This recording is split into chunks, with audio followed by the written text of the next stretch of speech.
Initially, yeah. Okay. And then I think the trap you fell into, and you certainly sprung out of it and got out of it, was what happens to a lot of other people. I think, Mike, it happened to you. I think it happens to a lot of people. You get your license, you make some sales, and the money per sale is inordinate. Yeah. So you get 3 policies issued. You get $3,100 dropped in your bank account. You're used to making in your bank account because you're also not being taxed on it.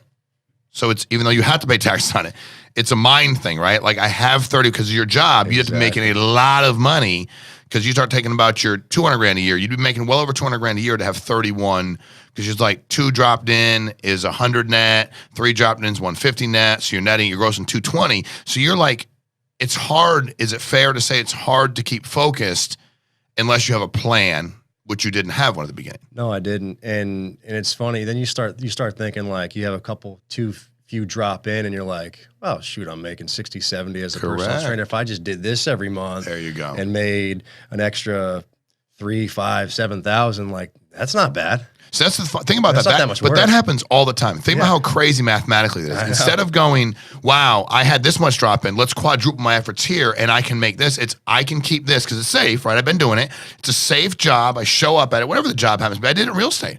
I was working in the state of Connecticut and as a real estate agent, kind of like your family. Like for me, we didn't grow up with any money. You all grew up very, very crazy middle America, right? Like state jobs was like the end all be all. Like if you could get a state job, like, oh my God, you get benefits, you get paid. But most people think that way, Matt. And instead of leaving the job, and I'm not telling people to do whatever they want to do with their jobs, instead of leaving the thing that's not making the money they want to make, it's I'll hold on to this and do this very sporadically part-time. And then what happens is sometimes they sell for 2 weeks and don't work for 3 weeks. And they're like, this isn't working for me. I'm like, it isn't working in what way? Like you got paid $5 grand and 2 of the people canceled. You haven't been to work in a month. You spent the money already that you didn't have and now you owe them $2 grand. Like that's not hard math. It's not working because you're not working, but it's a great point. How did you change that mindset, or what changed for you? What changed for me? One, I was lucky. I mean, I had you and Frank shouting, going, actually not before you said anything. I realized I needed to dive in.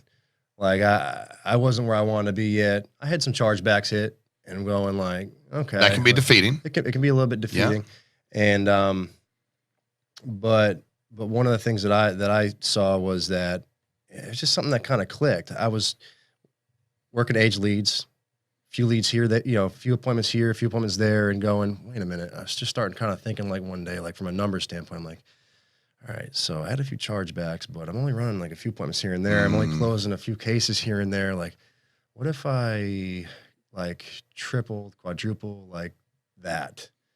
Then it's not that big of a deal. Correct. Like an epiphany.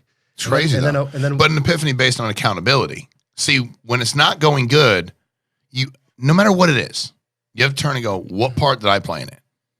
Right? And then you can move on from there, right? Fairness. Mm-hmm. So you had an epiphany because you thought about it. Like, all right, what is the deal for me? What does this mean for me? And where do I go from here? As opposed to, well, nobody can do it. No, there's a lot of people doing it. And I think that this is a numbers game. The advanced money is so amazing, but if you're only going to work part-time or a little bit, unless you're going like, hey, I'm going to sell a policy a month and like I deal with it, I know what it's going to be, and I'm going to make a very safe sale, but playing around with it can be dangerous. When was your first full year? How long you been with Family First Life? 3 years full time. So 2017 was the first time it was the first full time. Okay. Year. What was your first full year issue paid? 243. 243. And how many appointments do you think were you running a week then to do 243? About 15. Oh, 15. Money was pretty good. It was good. Right? Significantly better. Significantly better than you used to. What was your 2018? 2018 was 501. Okay, so that was crazy. 240 and change to 501. You doubled.